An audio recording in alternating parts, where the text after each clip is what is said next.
Les vraies voix du rugby, la seule émission du lundi qui ne parle que de rugby avec Yoann Huget et Philippe Spanghero bien sûr, et vous au 0826 300 300. On est ensemble jusqu'à 21h pour faire le débrief de ces demi-finales du top 14 qu'on a vécu à Lyon et en direct sur Sud Radio. Retour également avec nos invités. Sofiane Guitoun sera avec nous, l'ancien joueur de Toulouse et de Bordeaux-Bègles.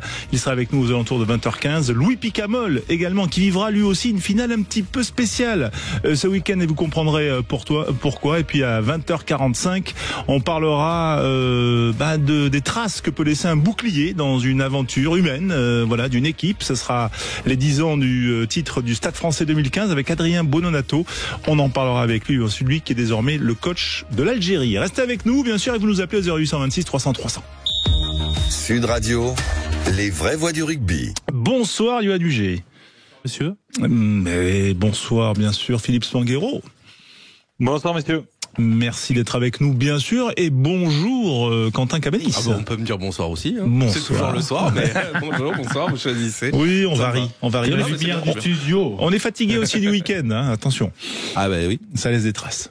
Oui, tout à fait. Les dernières infos du lundi. Bah oui, il y en a, avec notamment des nouvelles en ce qui concerne le 15 de France, avec 5 Bayonnais et au moins 4 Toulonnais qui devraient rejoindre Marcoussis aujourd'hui. Les noms pour les Bayonnais: Joris Second, Kapila Chektibergien, Arnaud Herbin Artegaray et puis l'ailier Tom Spring. Côté Toulonnais, on attend Mathias Alagaou, Esteban Abadi, Marius Domont et Gabin Villiers. Il y aura un entraînement demain pour savoir qui va rejoindre la tournée en Nouvelle-Zélande. Pas de Baptiste Saurin. Non. Pas annoncé en tout cas. Ouais. Voilà. La Ligue a confirmé ce week-end, comme l'avait annoncé World Rugby fin mai, que le carton rouge de 20 minutes serait mis en vigueur en top 14 et en Pro D2 la saison prochaine. Un carton qui aura une couleur orange.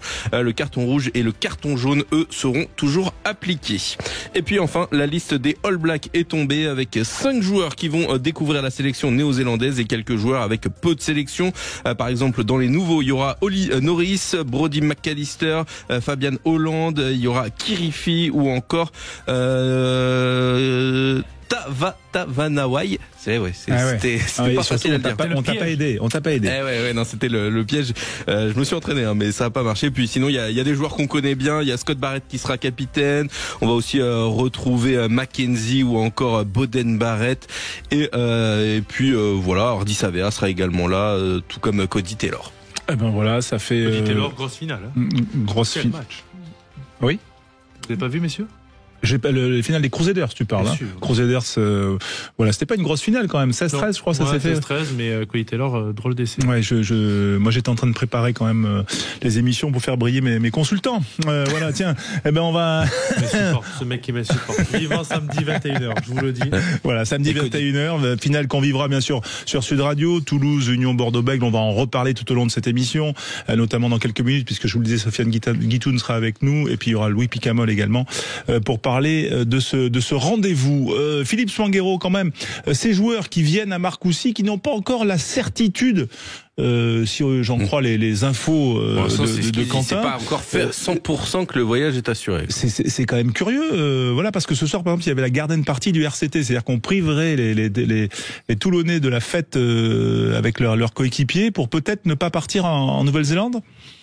Ouais, j'ai du mal à croire quand même que le staff se prête à ce genre de jeu.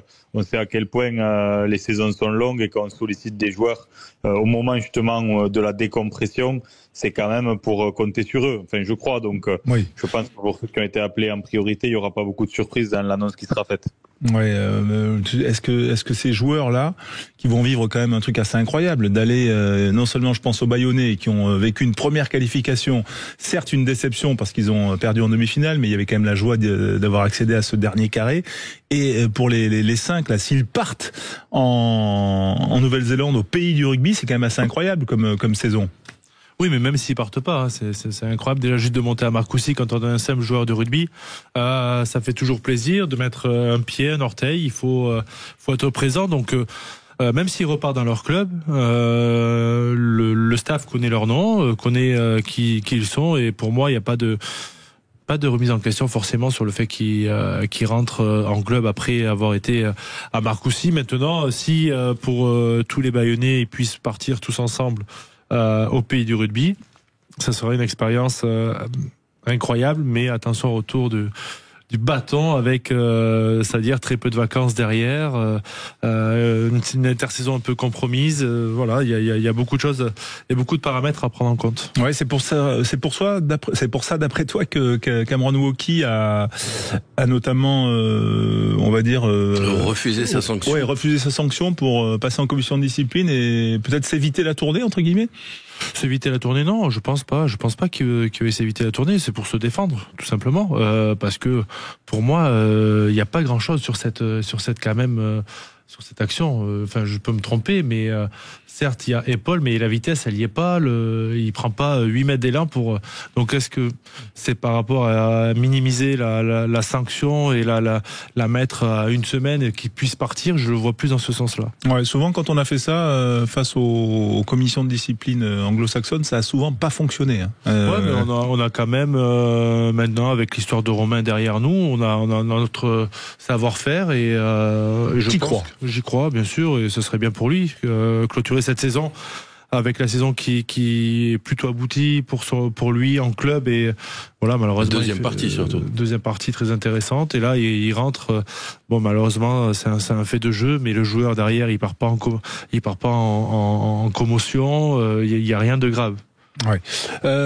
Sur les 9 noms qu'on a entendus là, les 5 Bayonnais, les 4 Toulonnais, lequel vous avez envie de voir en bleu? Tiens Philippe, voilà celui qui, ça semble intéressant de le voir au niveau supérieur et notamment face aux All Blacks. Bah sur sa saison, il y a quand même Joris Second qui fait une saison très aboutie là.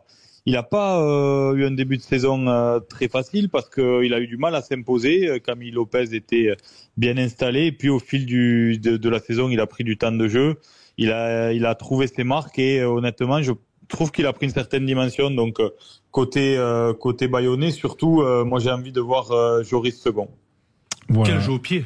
Ouais. Incroyable. Ah, incroyable ce jeu au pied qu'il a, cette vision, et arriver à faire exactement ce qu'il veut avec son pied, c'était beau à voir vendredi face à Toulouse. Ouais. Est-ce que ce type de joueur, par exemple, Antoine Astoy, il a pas fait un mauvais match contre l'Angleterre, la France A contre Angleterre A. Enfin, je sais plus les noms de ces équipes B. Mais en gros, qui a marqué des points? Est-ce qu'Astoy en a marqué selon toi, Johan, si tu as pu voir le match? Quand on s'impose en Angleterre, forcément, la plupart ont marqué des points. Sachant qu'ils étaient menés jusqu'à la 75e minute, à partir de ce moment-là, il n'y a pas une remise en question, mais c'est vrai que Antoine Astoy, la rentrée de Jonot aussi a été très intéressante autour des rucks, dynamisée comme il sait le faire. Voilà. Pardon de te couper, Johan, mais il y a quand même la surprise Guillard en numéro 8. Honnêtement, c'est quand même une grosse prestation à un poste auquel il n'est pas du tout habitué en club. Ça amène des questions. Le deuxième ligne aussi de Montpellier, Goody. Du guide. Voilà, Canadien. à peu près. Ouais, lui. Solide. Le Canadien. Solide deuxième ligne canadien. Il a fait une drôle de partie, et Guillard aussi, donc voilà. Mais celui que j'aimerais voir, vu que tu ne poses pas la question, donc je vais répondre à ma question. Celui que j'aimerais voir en bleu, Chuck Tiberian, parce que on n'oublie pas qu'en Nouvelle-Zélande c'est l'hiver. Il va pleuvoir et il va pas faire très très beau, et que les All Blacks, dans un premier temps, ils arrosent pas mal le terrain, c'est-à-dire que beaucoup de jeux au pied, ils construisent leur match là-dessus, à mettre les équipes sous pression, et cette capacité à être bon sous les ballons haut, et ça va être une drôle de partie pour les arrières. D'accord, mais il sera remis parce que quand même il n'a pas pu participer à la demi-finale. Bon, après s'il est appelé, peut-être. C'est peut-être pour ça qu'ils vont le tester demain aussi. Ils vont le tester, mais après il y a quand même 15 jours, non? Donc, de toute façon, parce qu'il y a aussi la possibilité de prendre 5 finalistes. 15 jours dans 48 heures d'avion. Bon, après, s'il a mal au dos, ça... Bon, ils ont un bon staff. Ils vont bien se faire masser. Ils vont se faire passer. Bon, en tout cas, ça sera une tournée qu'on va suivre quand même, bien sûr, et avec ces 3 tests que les Français vont disputer. Alors, on attend aussi le nom des 5 finalistes, puisque Fabien Galtier aura droit à piocher dans. Est-ce qu'on peut faire un jeu oui. concours sur les 5 finalistes? Allez, vas-y, tiens. Non, mais dis-moi. Alors normalement, il faut avoir moins de 2000 minutes déjà. Alors Donc par exemple, Biel Biarré ou Penaud, c'est mort. Ouais, Par exemple. bon, toi, t'as lu la presse, c'est très bien, bravo. Bah, Bravo quand t'es Je te donne l'info. Après, t'en fais ce que tu veux, quoi. Alors, d'abord, combien de joueurs premium par rapport au. Normalement, il a le dans droit les d'en 5. prendre 5. Ok. Ouais. Et donc Les je sais pas, premiums c'est toi le qui n'ont spécialiste. pas beaucoup joué côté toulousain, il y a quoi? Il y a Cyril Baille, peut-être? Il y a ceux- Cyril Baille, Ceux qui ont Flamand. été blessés, quoi. Ouais. Flamand, mais à fou. Ouais. Ça va être intéressant. Et on prend pas de Bordelais, on prend que les Toulousains. Bah, je sais pas, parce que tu Non, mais je sais pas, tu sais, Bordeaux, c'est un petit club, tu vois, donc. La Motte. La Motte. Ah ouais, mais il a beaucoup joué, par contre, je pense. Gazzotti, parce qu'il a peut-être moins de temps de jeu. Gazzotti, quand même, intéressant à voir en bleu. Il y a Côté Buros qui a bordelais. été blessé cette saison. De Porter. Ouais, blessé. de Porter. À voir. De Voilà, Porter, Gazzotti, Buros. La mode, c'est 1400 minutes cette saison, on me dit, donc c'est jouable. Ouais, tout à fait. Vous me remettez en question à chaque fois que je dis quelque chose. Bah, Si tu je vois, te dis la on- Motte. Tu vois, on te confirme. Je te dis la Motte. c'est On que te je- c'est la confirme, Motte. on est d'accord avec Mais toi. c'est pas un joueur premium. Non. Voilà. Ouais. Non, il non, pourra mais. pas fêter le bouclier, il devra directement partir à Nouvelle-Zélande. C'est dommage quand même. Et il a quand même, il a fêté la Champions Cup. Ouais. Et oui, vous avez bien noté les sarcasmes de Yoann pas du Huget tout. comme ça. Non, mais le petit rictus comme ça, voilà. Parce il est que quand déjà même, dans la finale. Ben oui. Et encore, on peut plus rien dire dans cette radio. C'est fou ça. Non, mais Voilà. c'est quand même. Attends, C'est- on affronte le champion d'Europe. Est-ce que tu vas partir favori? Bien sûr que non. Bah écoute, tu sais quoi, on va en parler. Alors parce que bon. Il y en a aucun qui veut être favori, c'est magnifique. Si, ils l'ont dit les Bordelais. Ouais. Ils sont favoris. Ah, non, Champion non, non. d'Europe. Bon, C'est les- pas les- favori. Non. C'est pas favori quand t'es champion d'Europe. Tu l'es jamais. Ah, mais les Ouais, supporters de l'UBB vont dire, bah non, c'est les Moi- Toulousains, et l'inverse est Ouais. vrai. Mais on voit quand même que déjà Johan est en mode finale. En tout cas, c'est parti fort dans ces vraies voix du rugby. On est heureux à 20h14 sur l'antenne de Sud Radio dans les vraies voix du rugby d'accueillir notre premier invité. Et quel invité? C'est Sofiane Guitoun qui est avec nous, 3/4 centre international, mais qui a aussi joué à l'aile en bleu, voilà, qui a connu l'Union Bordeaux-Bègles de 2014 à 2016 et le Stade Toulousain de 2016 à 2024. Salut Sofiane, merci d'être avec nous en direct sur Sud Radio. Salut l'équipe. Comment ça va toi en semaine de finale? Parce que bon, on rappelle que tu encadres les espoirs toulousains, ou en tout cas la préparation physique de ces jeunes fait partie quand même du staff élargi des Toulousains. Comment tu te prépares pour cette finale? Ils ont perdu en demi-finale. Donc Non, Là, j'en ai en vacances parce qu'on a perdu en demi-finale contre Bordeaux, qui fait une très belle saison dans toutes les catégories. Mais il y a quelques espoirs encore qui sont là, qui s'entraînent parce que ils sont en train de s'entraîner avec les pros pour pouvoir préparer cette finale de top 14 contre l'UBB. Donc t'es un peu sur le pont. T'es un peu sur le pont. Exactement. Ouais. Exactement. En quoi elle est spéciale la semaine des Toulousains? Parce que ce qui est quand même assez intéressant, et contrairement à ce que sous-entend Johan, je fais référence notamment à l'interview de Jefferson Poirot qui disait dans la zone mixte juste après la demi-finale que Toulouse était une équipe différente en finale. Il y avait beaucoup de méfiance de la part du pilier bordelais expérimenté. C'est quoi une semaine de finale? Qu'est-ce qui fait que Toulouse a l'habitude de ce type de rendez-vous, Sofiane? Non, le type de rendez-vous, on va dire que c'est la récurrence d'être aussi souvent en finale ou en phase finale. Donc forcément, ça te donne un peu plus de confiance et on va dire que tu appréhendes différemment ces genres de matchs parce que tu as l'expérience qui va derrière. Mais j'ai vu que Bordeaux a vite appris aussi parce que ce qui m'a plu chez eux à la fin du coup de sifflet final de la demi, c'est que contrairement à l'an dernier où ils ont sauté partout, couru, pleuré des larmes de joie, où ils avaient quasiment fini leur saison. Pour eux, c'était l'objectif, c'est d'aller en finale. Là, cette fois-ci, j'ai vu que Bordeaux, pour eux, c'était une étape et qu'ils étaient bien déterminés à remporter ce bouclier. Ouais, Philippe Spanghero, ça t'a frappé toi aussi ce que dit Sofiane?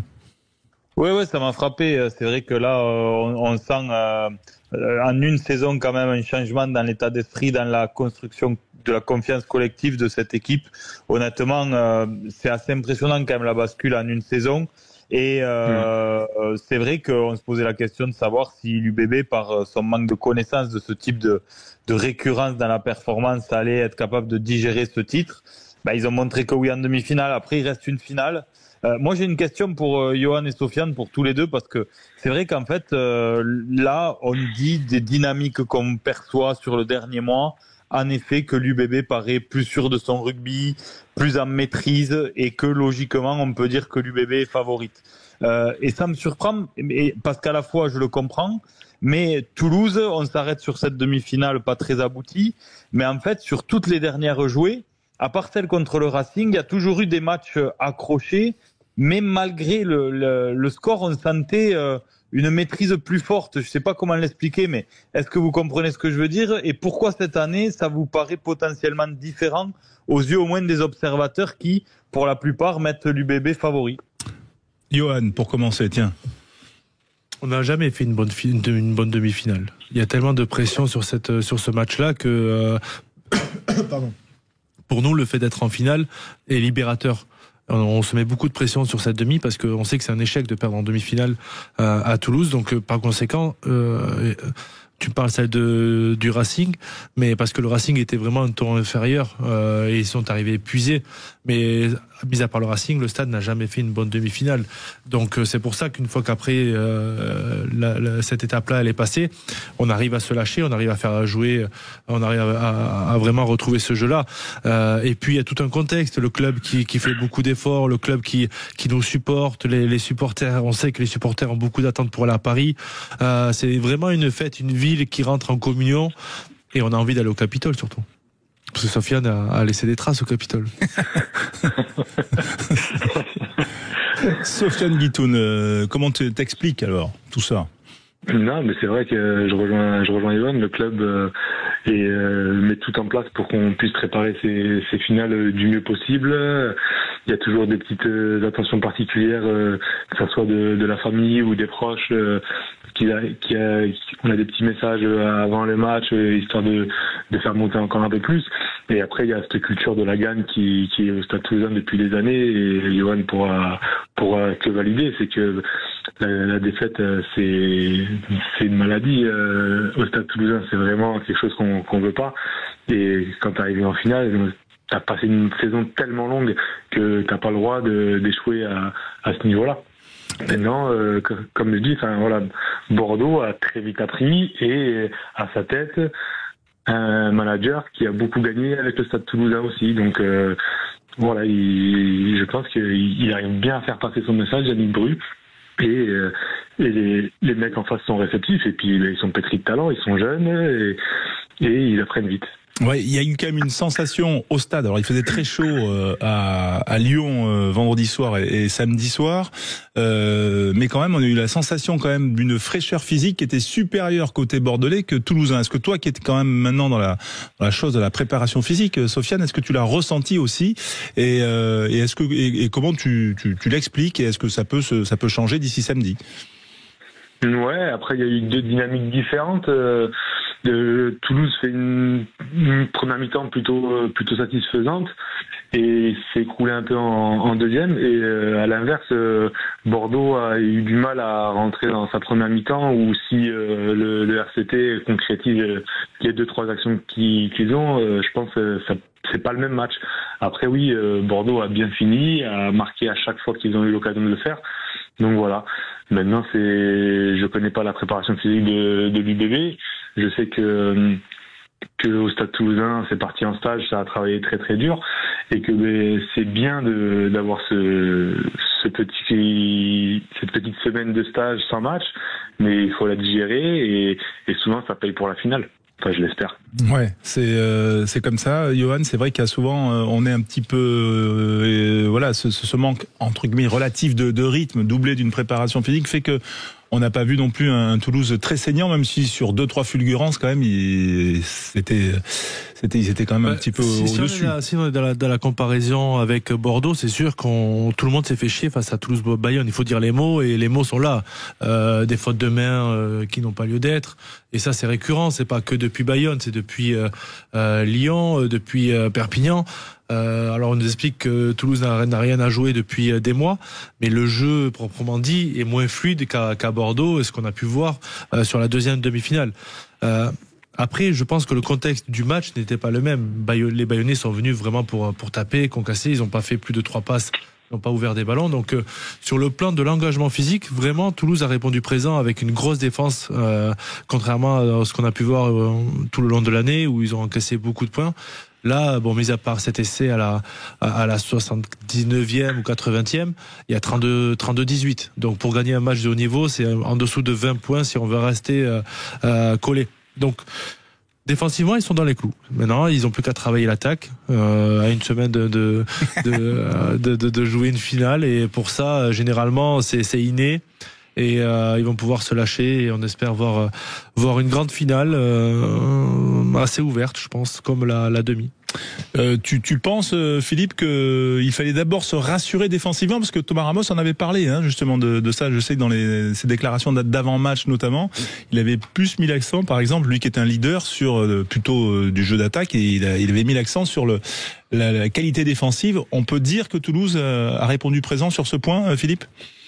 Oui, le Stade Toulousain fait un très bon match défensivement, et en effet, c'est souvent là qu'on retrouve la confiance, et cette confiance avant ce match, elle était un peu ébranlée côté toulousain, parce que bien sûr, ils finissent largement en tête en termes de points, de bonus et de nombre d'essais, mais notamment sur les derniers matchs de la phase régulière, ils ont pris beaucoup de points face à des équipes qui étaient a priori inférieures, et donc ça ébranle un peu la confiance. Et donc, il fallait se rassurer, et c'est là-dessus qu'on peut se rassurer en priorité, bien avant, après, de parler du jeu d'attaque. Moi, la question aussi que je me pose, pour revenir sur la question qu'on évoquait tout à l'heure sur les dynamiques, il y a cette question qui se pose quand même, malgré la victoire en demi-finale et les garanties un peu retrouvées sur la défense, sur l'état de forme de ces grands leaders toulousains. C'est peut-être ça le vrai point d'interrogation dans la dynamique par rapport à cette équipe bordelaise, où on sent que les leaders bordelais historiques sont au rendez-vous, en pleine forme, et sans faire offense aux Toulousains, ils ont beaucoup gagné, et puis les joueurs dont on parle, ils sont internationaux, donc ils enchaînent des saisons très longues, mais c'est vrai que ces leaders toulousains, on les sent peut-être un peu plus émoussés. Ouais, Sofiane, difficile pour toi si je regarde la demi-finale, je crois que Thomas Ramos fait un très gros match, Juanchi Malia pareil, Barassi et Choco Barres aussi. On parle pas assez du match de Paul Graou, mais qui a été plus que convaincant. Cyril Bay était remplaçant, mais Rod Netty, je pense que c'est plus un jeune joueur et qui fait une super saison et qui aujourd'hui est titulaire, avec Jules Marchand qui est en forme. Donc Jack Willis partout, François Crotte qui déçoit jamais. Donc on peut parler de Meafou qui est un peu en dedans en ce moment, mais je suis pas inquiet sur ça. C'est bien sûr qu'on voudrait toujours plus de la part de ces internationaux, mais si tu regardes le match quand même de ce week-end, les mecs que je t'ai cités, ils ont répondu présent quand même. Le seul dont t'as pas parlé là, Sofiane, c'est quand même Romain Ntamak, qui lui-même dans l'après-match dit qu'il joue en gros sur une jambe, quoi. Enfin il va tenir jusqu'au bout, mais voilà. Bien sûr, il serre les dents, et c'est la force de caractère de Romain et du stade. Et même en jouant sur une jambe, je crois qu'il est à 4 matchs, 4 essais. Donc c'est plutôt pas mal quand même. Et puis on voit des essais où il arrive à mettre du gaz et accélérer. Même sur le deuxième essai, c'est lui qui décale, celui qui décale voilà, sur la passe sur un pas. Donc voilà. Je pense qu'on compare souvent Mathieu Jalibert et Romain Ntamak, mais à part le poste, ils ont rien à voir. Il y en a un qui défend fort et qui met des carreaux, et qui est plus en train de faire jouer ses collègues et le reste de son équipe, et un autre qui est vraiment un joueur pétri de talent, qui est capable de faire des fulgurances individuelles et de faire jouer son équipe. Donc c'est deux styles complètement différents. Après, je pense, pardon François, mais je pense qu'il y a des joueurs, tu peux pas les mettre remplaçants. Pour qu'ils soient concernés, je pense à Pita Aki. Pita Aki, c'est pas un joueur de 20 minutes, tu vois, par exemple. Tu peux pas le faire entrer à la 60e et espérer qu'il te... Il a pas monté en puissance, c'est ça? Monter en puissance, je sais pas, parce qu'on est quand même à la fin de la saison, Philippe. Mais Monter en puissance au fil du match. Ah, au fil du match, oui, voilà, exactement. Lui, il a besoin d'être concerné d'entrée, il a besoin de concerner, et tu le sens que quand tu l'as à côté, quand même, c'est l'assurance touriste qui te file des carreaux. Voilà. Alors, même s'il est un peu moins bien physiquement, soit tu le sors du groupe, ou soit tu le mets titulaire. C'est pas. Pour moi, c'est pas un remplaçant, et il y a aucune une plus-value ajoutée, parce que déjà, il peut jouer aucun poste. Alors que Pierre-Louis Barassi, tu le mets remplaçant, ailier, centre, et tu décales un peu, et lui, il te couvre que le centre, quoi, tu vois. Ouais, mais ça veut dire que tu ferais des modifications, toi, entre cette équipe qu'on a vue l'emporter face à Bayonne et celle qui va débuter la finale? Déjà, je mets Mathis Lebel, premièrement. À la place de Kinghorn. Comme ça, Kinghorn, vu qu'il a des crampes au bout de la 50e, il jouera à la fin du match et il couvre les deux postes. Et Pierre-Louis Barassi pour avoir une densité au niveau du centre avec Choco Barès. Je pense que ce duo-là, il est quand même costaud, et voilà. Donc Mathis, pour moi, apporte plus de garantie à l'aile que Kinghorn, qui pour moi est un arrière avec un long jeu au pied, qui s'impose sous les ballons hauts. Mais voilà, tu mettrais au centre Aki, Choco Barès. Ouais. Ok. Et Romain, et voilà, et ça fait rail. Ouais. Qu'est-ce que t'en penses, Sofiane Guitoud? Ouais, je te rejoins un peu sur Pita, sur le fait d'être remplaçant, où forcément c'est pas un impact payeur comme ça, il a besoin d'être dans le match. Après, comme tu l'as dit, ça fait 4 ans qu'il joue sur 0 genou aussi, qu'il enchaîne, et 33 ans, donc t'es passé par là, je suis passé par là, tu sais ce que ça fait d'enchaîner des matchs toute une saison, et d'arriver avec l'âge, t'es un peu moins performant. Je pense qu'il a beaucoup tiré, il a beaucoup donné pour le club. Donc franchement, moi je laisserais la paire de centre, quand même, Choco et Barras, ils font une super saison. Tu sais très bien que Choco, pendant les phases finales, il se trouve rarement, il est souvent décisif. Barras qui fait la saison de sa vie, donc je te rejoins sur Mathis, où même s'il a moins marqué cette année, qu'il a souvent été présent quand même, décanter quelques actions, faire marquer les autres. Après, franchement, j'ai confiance en cette équipe, et donc toi, tu ferais aucun changement? C'est une question, hein. Comme je dis, Mathis, je le verrais bien titulaire, parce que comme tu as dit, moi aussi pareil, Blair c'est plus pour moi un arrière, et il revient de 2 mois de blessure, quoi, donc c'est pas évident. Bon, on va envoyer on va dire votre version de la compo à Hugo Mola, bien sûr. Bien sûr. Je pense qu'il a depuis longtemps. Ouais, est-ce que il est pas habitué à changer normalement d'une demi à une finale, sauf s'il y a des blessés? Il s'en fout. Hein. Ah oui. Bon, il change. Ouais, Sofiane, toi Oui, il peut. Franchement, il a pas son équipe précise, et on a tous sauté là. Autour de la table, on a tous sauté au moins sur un match de phase finale. Il va le faire au feeling. Il va juger par rapport au match de la demi, mais il va aussi juger par rapport à la fraîcheur de cette semaine, et de son ressenti. Ouais, Philippe, il faut changer des choses. Toi, je sais ce que tu changerais, Philippe. Non, mais il y a une choix. Il y a un choix qui paraît très difficile à faire, mais on s'est posé la question avec Jalibert l'année dernière, qui a été titularisé sur la finale en n'étant pas en pleine possession de ses moyens. On sait que c'est toujours compliqué, et honnêtement, c'est pas du tout pour faire offense à Romain Tamac. C'est juste parce que il le dit lui-même, qu'il serre les dents et qu'il n'est pas en pleine possession de ses moyens. C'est vrai que Toulouse a fait de grandes finales avec Ramos en 10. Après, et Malia a fait une grande saison et peut donner des vraies garanties au poste d'arrière. Alors peut-être le pari risqué, si Romain est vraiment pas en pleine possession de ses moyens, c'est Ramos Kinghorn ou Ramos Malia. Ouais. Toi, tu ferais sortir Romain Tamac sur une finale comme ça? S'il est blessé. Non, je le ferai pas. Je sais que c'est déjà arrivé, que Ramos a déjà joué, parce que. Non, mais je suis d'accord. Mais toi, là, t'es coach, là, tu fais, t'as ton effectif comme ça, et tu vas voir Romain le lundi, tu dis, tu joues pas la finale. Non, s'il est pas en pleine possession de ses moyens et qu'il dit que ça fait des mois qu'il est pas en possession de ses moyens, Philippe. Il a joué la demi-finale. Oui, mais il fait pas une très bonne demi-finale.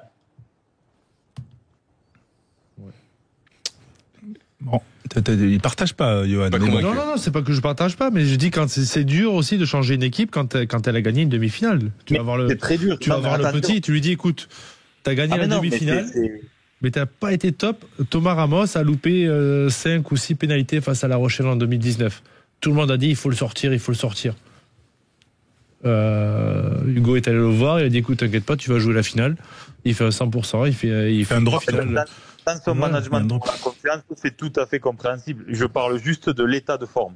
Parce que non, mais je suis d'accord, Philippe, mais après, c'est un match et le petit, il est là à vie après, au stade. Donc, tu dois le gérer et tu dois gérer ça aussi derrière. Donc, mais je sais que c'est très difficile. Je dis juste que la position est compliquée. Non, mais elle est très compliquée en management, on est d'accord. Je dis juste que c'est vrai que ça fait des mois que le cas de Romain Ntamak il est un peu compliqué parce que je crois qu'il s'entraîne un peu pour être préservé. Donc il revient sur les matchs, il se remet un peu au frigo, au frais pour se reposer. Donc c'est une saison compliquée pour lui. Et encore une fois, tout le monde connaît la qualité du joueur, il n'y a aucun débat là-dessus. On parle juste des dynamiques et de l'état de forme des joueurs pour être le plus compétitif possible. Mais Sofiane qui est coach, qui est prépa physique, après, tu vois son quotidien? Non, quand il joue pas les matchs, il s'entraîne la semaine, il est pas au frigo à rien faire. Mais après, il y a aussi, on parle beaucoup du physique, mais il y a l'aspect psychologique et mental que, quand t'as Romain Ntamak à côté de toi dans ton équipe, l'assurance qu'il te donne et les garanties qu'il te donne défensivement et dans le pas lâcher et de te marquer un essai à la 80e quand tout le monde est en train de quitter le stade, quoi. Bon, Sofiane, on va te remercier, bien sûr. Juste quand même un petit mot, parce que t'es parti où samedi soir? On se pose la question. Je suis rentré dormir parce que j'avais le train à 6h40 du matin le dimanche. Ah ouais. C'est le temps de lancer la pub, messieurs. Allez. Bon, allez, merci Sofiane en tout cas d'avoir été avec nous en direct et pour tous ces éclairages. À très bientôt sur l'antenne de Sud Radio et bonne finale. Dans un instant, on va se retrouver bien sûr avec vous au 0826 300 300 et surtout notre prochain invité. Ce sera Louis Pigamol qui sera avec nous en direct sur Sud Radio. À quelques jours de la finale, cette finale qu'on attend entre Toulouse et l'Union Bordeaux-Bègles, on avait envie aussi d'en parler avec des gens qui l'ont vécu, qui ont vécu ce qu'est une finale. Yohan Huget, bien sûr, qui est avec nous.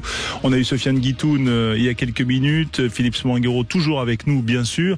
Et on est heureux d'accueillir sur notre antenne Louis Pigamol, ancien 3e ligne du 15 de France, 82 sélections, bien sûr, formé à Montpellier, qui a connu une finale, qui n'a pas connu une finale avec Montpellier, qui a connu 2 finales avec le Stade Toulousain et notamment un titre européen avec le Stade Toulousain. Bonsoir Louis, merci d'être avec nous en direct. Bonsoir à tous. Voilà, tu as connu une finale avec Montpellier en 2018, voilà pour être exact. Et moi dans ma tête, je pensais à celle de 2011 où c'était un Toulouse justement Montpellier, c'était ta première finale au Stade de France. Tout à fait. Et voilà, c'était d'ailleurs, ça devait être un peu cornélien, comme un peu cruel pour toi qui jouais contre tes anciens coéquipiers. Ouais, c'était particulier, ouais. J'étais parti 2 ans avant, j'étais parti à Toulouse pour plein de raisons, et je reviens à ma première finale de championnat face à Montpellier, c'était un peu, non, pas justement, pas pour ça, tu vois. Ça commence. Je pourrais toujours être assez fier de ça, c'est que j'ai jamais choisi trop ce côté-là, mais Johan le sait, mais bon. Voilà. Mais en tout cas, c'est vrai que ça devait être particulier pour cette première finale que tu avais donc remportée. Je crois que c'était 15-11 de mémoire. C'est ça, ouais. Et 15-10. on a la mémoire qui flanche avec le temps, mais bon, écoute, on est encore là. Voilà. Tu vas vivre encore un week-end un peu particulier, Louis. On va revenir sur la finale Toulouse-UBB bien sûr, mais parenthèse quand même pour toi parce que tu es entraîneur des Alamerceries de Montpellier qui vont disputer la finale en levée de rideau au Stade de France face au Stade Toulousain. Vainqueur de Exactement. Exactement. Première aventure en tant qu'entraîneur avec les U16, donc je me régale et effectivement on a fait une très belle saison. On fait une très belle saison et en finale face au Stade Toulousain. Donc pour le petit clin d'œil, ma première finale en tant que joueur pro, c'était un Montpellier Stade Toulousain. J'étais du côté du stade. Et ma première finale en tant qu'entraîneur, c'est la même affiche, mais je suis de l'autre côté. Donc on va voir si les résultats s'inversent. Mais en tout cas, c'est top de vivre ça, top pour les gamins, parce que c'est vrai que c'est une catégorie assez spéciale avec cette finale en levée de dos. Donc pour eux, ça va être un moment exceptionnel et pour moi aussi parce que je prends énormément de plaisir et c'est surprenant même à quel point on peut vivre les choses du bord du terrain, même avec les gamins et tout. Donc non, j'ai hâte. Ouais, avec tout ce que tu as vécu quand même dans le rugby, est-ce qu'il y a une forme de stress entre guillemets ou d'appréhension? Ouais, on le vit un peu différemment, mais c'est presque plus, mais pour les jeunes et tout. Puis après, effectivement, pendant les matchs, je me surprends à vivre vraiment les choses avec énormément d'intensité. Même des fois, il faut que je canalise un peu, mais ça va. J'ai mes deux acolytes sur le banc avec moi qui me canalisent un peu, mais je me surprends effectivement. J'entraîne avec Pierre Durif et Mathieu Lausson, qui sont des éducateurs du club aussi. Et voilà, on a une belle équipe de dirigeants. Enfin voilà, c'est des bons moments. Je découvre ce côté-là et je prends énormément de plaisir. Et en plus, ton fils est en cadet, c'est ça aussi. Tu suis ton fils. Ouais, j'ai Timéo, j'ai mon grand, mais qui est en U15 Goderman, donc je l'aurai l'année prochaine. Là, je l'ai pas dans l'équipe avec moi. Donc là, tu as le petit Julien Thomas, le petit de Julien Thomas. Non plus, ils sont 86, d'accord. 86, 2010 pardon, et moi j'ai les 2009. 86. Ouais, ils sont un peu en retard du coup. Ils arrivent. Ouais. Philippe Sanguero pour Louis Picamol, voilà pour aussi à la fois cette finale et puis la grande finale. Ouais, oui, mais d'abord, première question, félicitations d'abord pour ce parcours parce que c'est vraiment très chouette d'être dans la transmission comme tu le fais. Donc on reviendra sur le sujet des jeunes après, mais on parlait avant que tu arrives avec Sofiane des dynamiques dans cette finale. Et c'est vrai qu'Johan le disait, Toulouse a pas forcément fait ces dernières années des grandes demi-finales, même s'ils se sont toujours quasiment imposés en championnat. Mais cette année, on sent qu'il y a quelque chose d'un peu différent. Et ce qui fait qu'il y a pas mal d'observateurs qui mettent l'UBB favori de ce match. En quoi t'expliques que cette saison, le Stade, malgré un match quand même maîtrisé en demi-finale, laisse du doute comme ça à l'extérieur? C'est assez surprenant parce que quand même au vu de la saison qu'ils font et à quel point ils ont dominé le championnat qu'on puisse encore et toujours des fois sur des périodes avoir des doutes sur le Stade Toulousain. Je sais pas, Johan ne contredira pas, mais quand tu as joué au Stade Toulousain, quand tu as connu ce club, moi j'ai pas énormément de doutes sur leur capacité à être présent pour ce genre de rendez-vous. Après dire qui l'emportera, honnêtement, je sais pas, parce que pour moi l'UBB est plus armé que la saison dernière et je pense que malgré la grosse claque prise en finale l'année dernière, ça leur a permis de grandir et d'apprendre. Donc je dis que c'est une finale indécise, mais effectivement, on n'a pas vu un grand Stade Toulousain en demi-finale, mais malgré tout, ils n'ont jamais vraiment été inquiétés. Ils ont maîtrisé leur sujet sans être fantastiques. Et voilà, je doute pas de cette équipe-là parce qu'elle a tellement l'habitude de préparer ce genre de rendez-vous que j'ai pas l'ombre d'un doute sur sa capacité à être prêt pour un événement comme celui-là. Et après, effectivement, quand on voit les dynamiques du moment, la facilité voudrait dire que l'UBB est favori, mais je pense que du côté de Bordeaux, connaissant Yannick, je pense qu'il va savoir bien préparer son équipe et surtout essayer de leur enlever l'idée de la tête qu'ils sont favoris. Et Toulouse, j'ai pas trop de doute non plus sur la capacité du staff à mobiliser les troupes et même eux à l'intérieur du groupe pour être prêts pour ce genre de rendez-vous. Donc, moi, j'ai pas trop de doute sur la capacité à Toulouse à montrer un beau visage sur cette finale. Non, un beau visage, ouais, Loulou, mais aujourd'hui, clairement, si tu regardes les deux demi-finales, alors certes, comme je me souviens pas que Toulouse ait joué une demi-finale parfaite où il s'avance toujours en favori, j'ai jamais vu, je crois, c'est rare que le Stade soit favori pour une finale. Aujourd'hui, c'est vraiment du 50-50. Je sais pas si tu fais, si on regarde toute la saison, toi de ton côté, si tu dois choisir une équipe aujourd'hui ou sur une dynamique, on a tous tendance à penser que Bordeaux est largement devant. Par exemple, Louis, si tu devais parier une des maisons de la Huge, tu la mettrais sur qui? Non, mais son château, tout simplement son château qu'il a signé à Montpellier, pas maison. Laissez mes appartements tranquilles. je suis tellement mauvais sur les paris, mais mais je suis clairement d'accord avec vous sur le fait des dynamiques et qu'aujourd'hui, au vu des dernières semaines et des dernières prestations, on peut oui, facilement dire que Bordeaux est favori, mais Toulouse a tellement, je repense à la finale où ils sont mangés quasi tout le match par La Rochelle et sur un coup de génie et en restant dans le match malgré le fait d'être dominé sur l'ensemble de la partie, ils finissent par gagner le match et être champion de France. En 2023. 2023, ouais. J'ai plein d'exemples. Il y a plein d'exemples de matchs comme ça où le Stade Toulousain, on sait, est un club à part sur ce genre de match. Et donc c'est pour ça que je dis ça. Effectivement, si je suis la logique des performances, des dernières performances, de la forme du moment et tout, oui, très objectivement, l'UBB est favorite, mais ça peut, voilà, sur ce genre de rendez-vous, Toulouse peut toujours sortir le match qu'on n'attendait pas et voilà, ils ont tellement l'habitude de préparer des événements comme ça. Mais là, Loulou, c'est le champion d'Europe quand même, donc ça va être compliqué. Ah ouais, mais c'est laid. Il laisse surjoue. J'ai l'impression d'entendre quelqu'un qu'on connaît bien. Oui. Non mais blague à part, si on a dernière question pour toi, Loulou. Tu as vu la demi-finale face à Bayonne.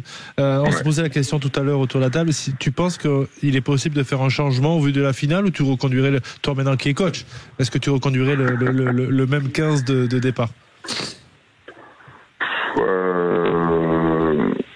Effectivement, la question pourrait se poser quand je vois l'interview de Romain à la fin du match sur le fait qu'il serre les dents, tout ça, on parle quand même d'une finale.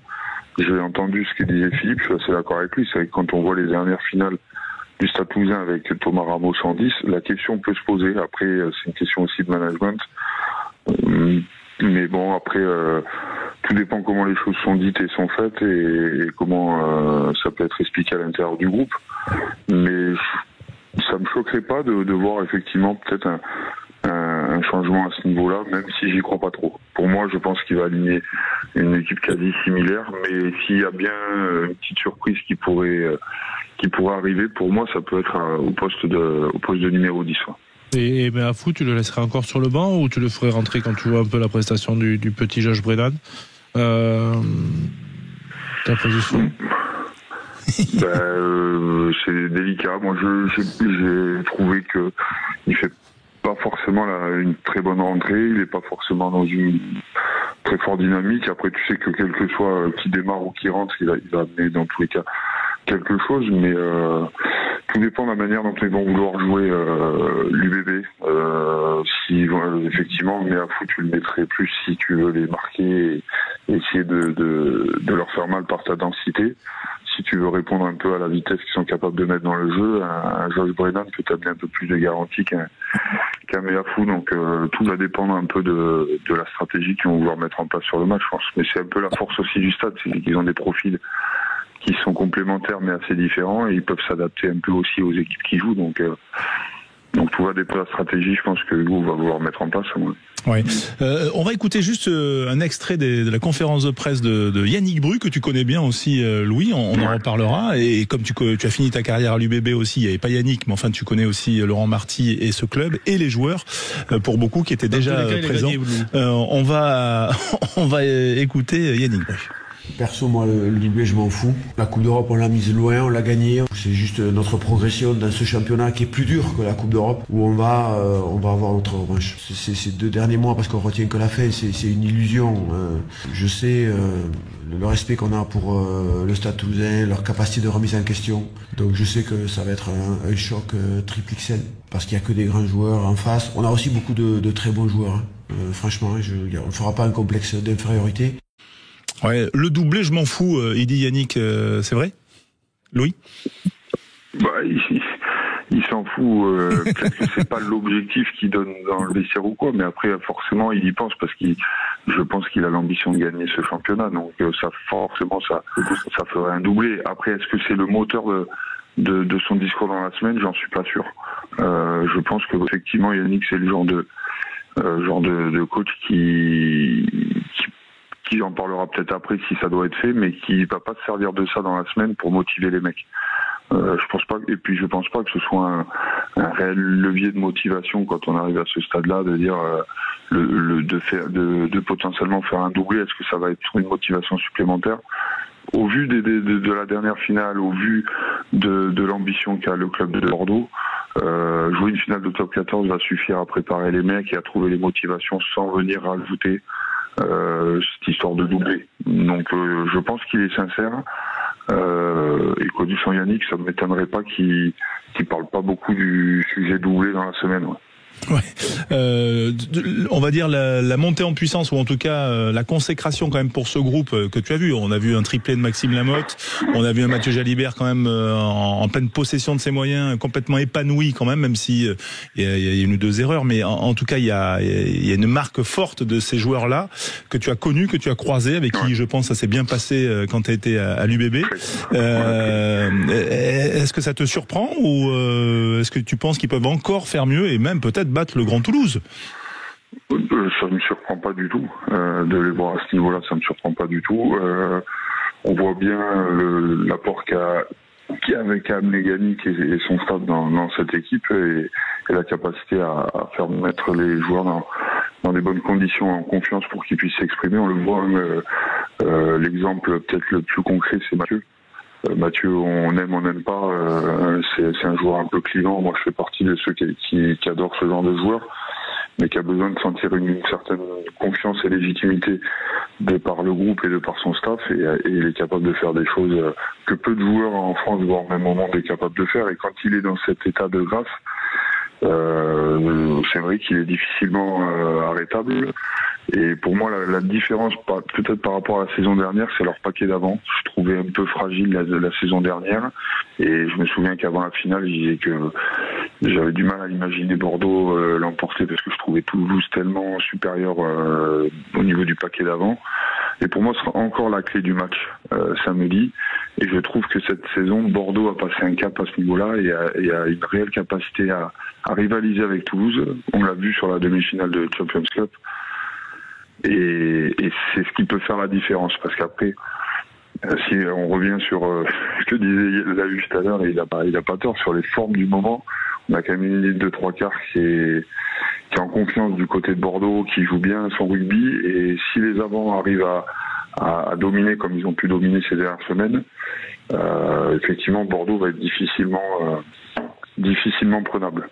Mais encore faut-il le faire, quoi. C'est toujours la même chose. Réponse au Stade de France après la finale des U16 des à la Mercerie, donc Montpellier entraîné par Louis Picamol qui est donc notre invité, et le Stade Toulousain. Il y aura donc la grande finale Toulouse-UBB. Merci Louis d'avoir été avec nous en direct sur Sud Radio. Bonne semaine. N'hésitez pas à venir supporter les jeunes montpelliérains. On sera là pour supporter Toulouse. On y sera. Ouais, c'est vrai. Je sais, là, je te demande pas de choisir un camp, mais je me dis qu'il y aura peut-être quelques supporters dans le stade qui seront derrière nous. Eh ben on sera là. C'est toujours un plaisir de voir ces finales des cadets, des U16. Merci Louis Picamol. On se retrouve dans quelques instants pour notre troisième invité dans l'émission Les Vrais Voix du Rugby. Sud Radio, au cœur de la mêlée. Eh oui, on est là, bien sûr. Yoann Huget, bien sûr, avec un jingle et Philippe Spanghero, voilà. Alors qu'on a le patron de Sud Radio qui vient dans le studio, c'est Patrick Roger qui est là avec nous, bien sûr. Philippe Spanghero toujours là, et notre invité. Mais oui, on a depuis les Halles, Paul Bocuse et le week-end top 14. Patrick est au troisième mi-temps. Voilà, il sent que c'est une grande finale qui arrive. On est heureux d'accueillir sur l'antenne de Sud Radio, Adrien Buondonato, l'ancien entraîneur du Stade Français il y a 10 ans, champion de France il y a 10 ans, entraîneur des avants.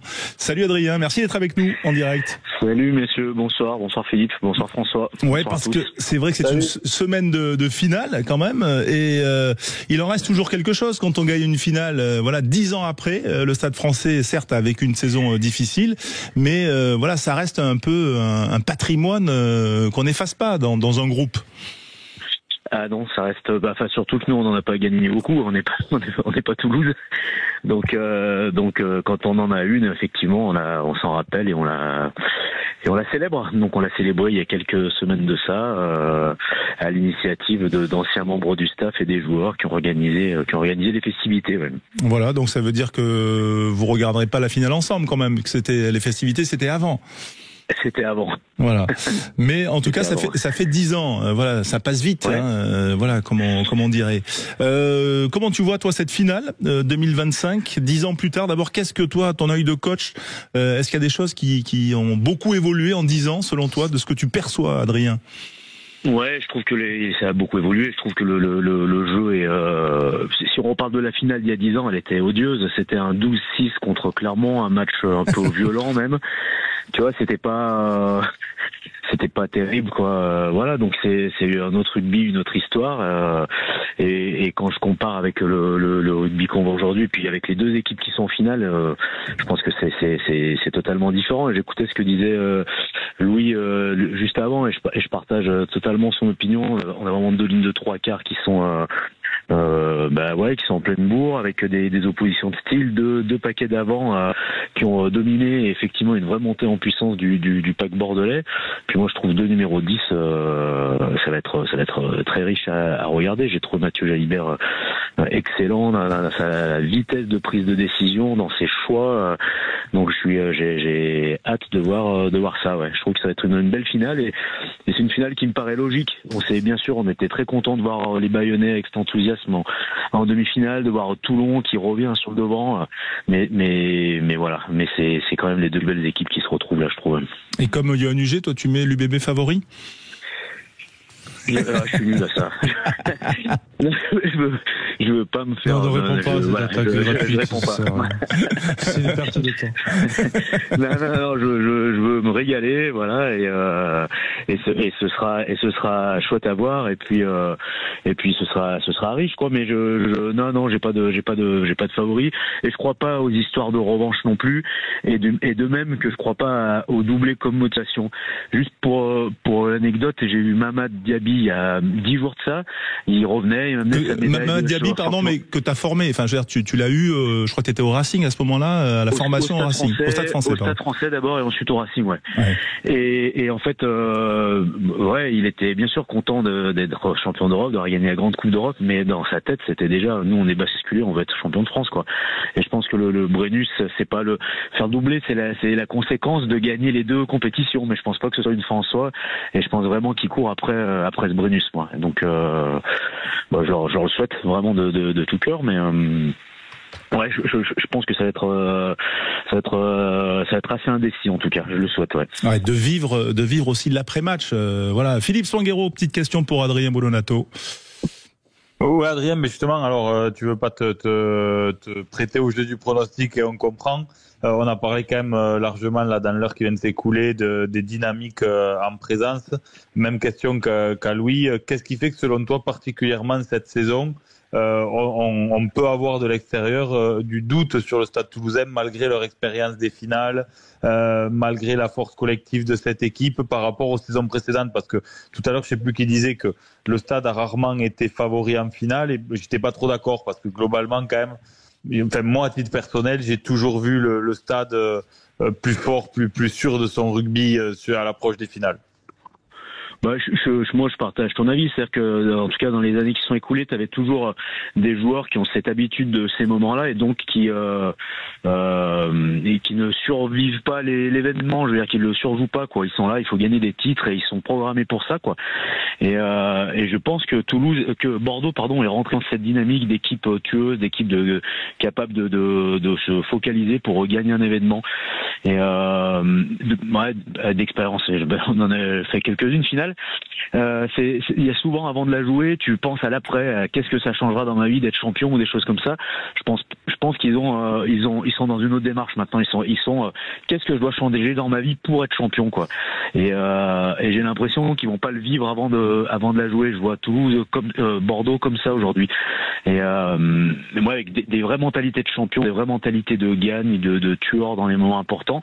Donc c'est peut-être ça pour moi ce qui va mettre Toulouse plus en difficulté, parce qu'après les joueurs, si on prend poste à poste, quand même, il y a deux belles équipes, et je pense qu'on a les deux meilleures équipes aujourd'hui avec les meilleurs joueurs à leur poste. Voilà, on parlait de Lamotte Marchand, le duel il est génial, le duel des 10, le duel des 8, c'est incroyable quand même d'avoir autant d'homogénéité sur les 30 acteurs qui vont jouer la finale.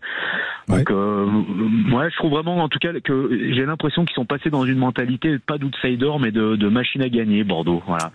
Donc voilà. Eh ben on espère en tout cas que ça nous offrira une belle finale. Dernière petite question, parce que tu es le coach de l'Algérie qui se prépare à disputer la Coupe d'Afrique de rugby, Adrien. Ouais, c'est ça. On part là, on se retrouve vendredi. On joue la qualification pour la Coupe du Monde, donc il y a un billet direct si on remporte la compétition. Donc voilà. Et c'est en juillet. Repêchage.